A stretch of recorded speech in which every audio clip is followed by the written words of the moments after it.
മീര വ്ളോഗ്സിലേക്ക് എല്ലാവർക്കും സ്വാഗതം. ഞാനിന്നിവിടെ ഒരു വെണ്ടയ്ക്ക വെച്ചിട്ട് ഒരു കറിയാണ് ഉണ്ടാക്കുന്നത്. വെണ്ടയ്ക്ക ഞാനിവിടെ കഴുകി വൃത്തിയാക്കി തുടച്ച് വെച്ചിട്ടുണ്ട്. നല്ലപോലെ തുടച്ചിട്ടെടുക്കണേ, അല്ലെങ്കിൽ വെള്ളത്തിൻ്റെ അംശമുണ്ടെങ്കിൽ കിഴുപ്പ് കൂടും. ഇങ്ങനെ രണ്ടായിട്ടും അരിഞ്ഞ് വയ്ക്കണം. നമ്മൾ രണ്ടായിട്ട് ഇങ്ങനെ ഇച്ചിരി വലിപ്പത്തിൽ അരിയണേ.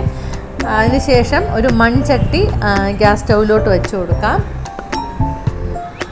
എന്നിട്ട് അതിനകത്തോട്ട് കുറച്ച് വെളിച്ചെണ്ണ, ഈ വെണ്ടയ്ക്ക ഇട്ട് വഴറ്റാൻ ആവശ്യത്തിനുള്ള വെളിച്ചെണ്ണ, ശകലം മതി വെളിച്ചെണ്ണ ഒഴിച്ചു കൊടുത്തതിന് ശേഷം ഞാനിവിടെ അരിഞ്ഞ് വെച്ചിരിക്കുന്ന വെണ്ടയ്ക്ക അതിനകത്തോട്ട് ഇട്ട് കൊടുത്ത് നല്ലപോലെ ഒന്ന് ഇളക്കിയെടുക്കണേ.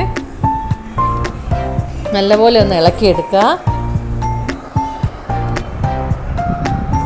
ഇതെന്തിനാണ് ചെയ്യുന്നതെന്ന് വെച്ചാൽ നമ്മൾ വെണ്ടയ്ക്ക അരിയപ്പത്തേക്കൊരു കിഴിപ്പില്ലേ, അതൊക്കെ ഒന്ന് മാറി കിട്ടാനാണ്. നല്ലപോലെ ഒന്നിങ്ങനെ ഒന്ന് ഇളക്കി ഒന്ന് മൂത്ത് വരപ്പോഴത്തേക്ക് ആ കിഴിപ്പൊക്കെ ഒന്ന് മാറും. എന്നിട്ട് ഇതിനെ നമുക്ക് വേറൊരു പാത്രത്തിനകത്തോട്ട് മാറ്റി വയ്ക്കാം. അതിനുശേഷം ഈ മൺചട്ടിയിൽ തന്നെ കുറച്ചും കൂടി എണ്ണ ഒഴിച്ചിട്ട് ഞാനിവിടെ ഒരു ചെറിയ സവാള നുറുക്കി വെച്ചിട്ടുണ്ട്. അതും കൂടി അങ്ങ് ഇട്ട് കൊടുക്കാം. ഒരു ചെറിയ സവാള മതി കേട്ടോ, ഇട്ട് കൊടുക്കാം. എന്നിട്ട് 2 പച്ചമുളകും കൂടി കീറി ഇട്ട് കൊടുക്കണം. പിന്നെ കുറച്ച് ഇഞ്ചി ഞാനിവിടെ ചതച്ച് വെച്ചിട്ടുണ്ട്, അതും കൂടെ ഇട്ട് നല്ലപോലെ ഒന്ന് ഇളക്കി മൂപ്പിച്ചെടുക്കാം. ഫ്ലെയിം താത്ത് വെച്ചിട്ട് വേണം ചെയ്യാൻ, ഇത് കരിഞ്ഞു പോകരുതേ. കുറച്ച് ഉപ്പും കൂടി ഇട്ടോണേ. ഞാൻ ഉപ്പ് ഇട്ടിട്ടുണ്ടായിരുന്നു, അത് വീഡിയോയിൽ കണ്ടില്ല, അത് എഡിറ്റ് ചെയ്തപ്പം പോയി കേട്ടോ. ഞാൻ ഉപ്പിട്ടിട്ടുണ്ടായിരുന്നു, നിങ്ങൾ ഉപ്പിട്ടിട്ട് വേണം ഇളക്കാൻ. നല്ലപോലെ ഒന്ന് ഇളക്കി ഒന്ന് മൂത്ത് വരപ്പോഴത്തേക്ക് നമുക്ക് മസാലകൾ ചേർത്ത് കൊടുക്കാം.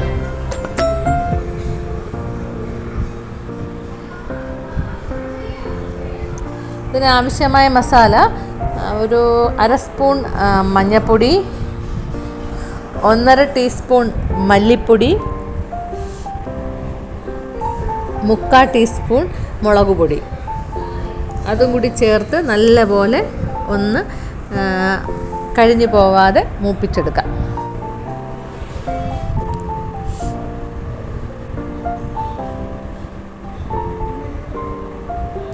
നല്ലപോലെ ഒന്ന് മൂപ്പിച്ചെടുക്കാം.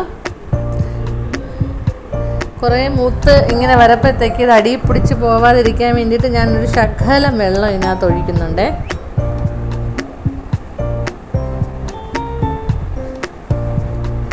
ശകലം വെള്ളം കൂടെ ഒഴിച്ചിട്ട് നമുക്ക് നല്ലപോലെ ഇളക്കി കൊടുക്കാം.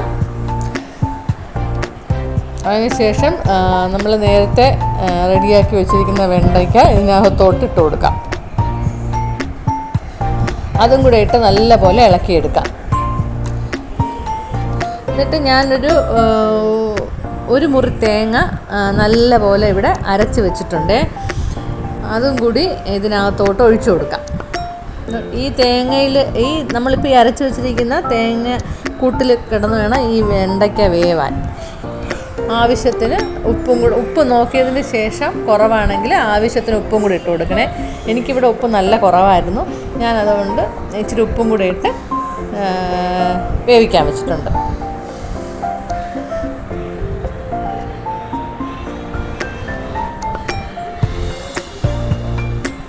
നല്ല പോലെ തിള വരപ്പോഴത്തേക്ക് തീ ഓഫ് ചെയ്യണേ. നല്ല തിളച്ചതിന് ശേഷം വേണം തീ ഓഫ് ചെയ്യാൻ. എന്നിട്ട് തീ ഓഫ് ചെയ്തതിന് ശേഷം ഒരു ബൗളിൽ കുറച്ച് തൈരും കൂടെ ഇട്ട് അതിനകത്തോട്ട് ഒഴിച്ചു കൊടുത്ത് നല്ലപോലെ ഇളക്കി നമുക്ക് മാറ്റി വയ്ക്കാം.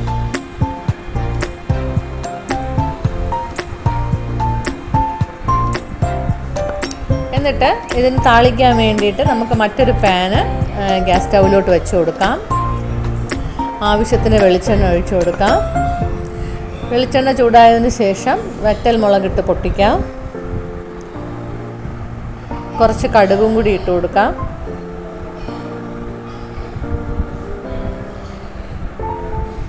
അതിനുശേഷം ഞാനിവിടെ കുറച്ച് ചെറിയ ഉള്ളി അരിഞ്ഞു വെച്ചിട്ടുണ്ട്, അതും കൂടി ഇട്ട് നല്ലപോലെ ഒന്ന് മൂപ്പിച്ചെടുക്കാം.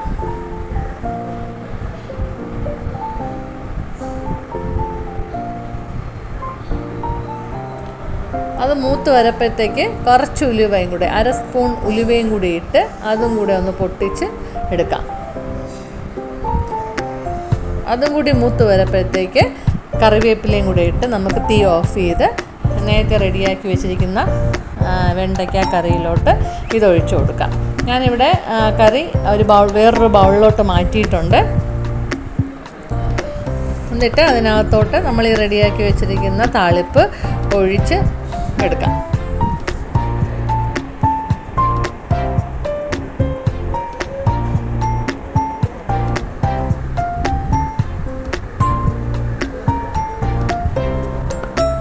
ഇത് നല്ല ടേസ്റ്റാണ് ചോറ് കൂടി കഴിക്കാനും ചപ്പാത്തിയുടെ കൂടെ കഴിക്കാനൊക്കെ.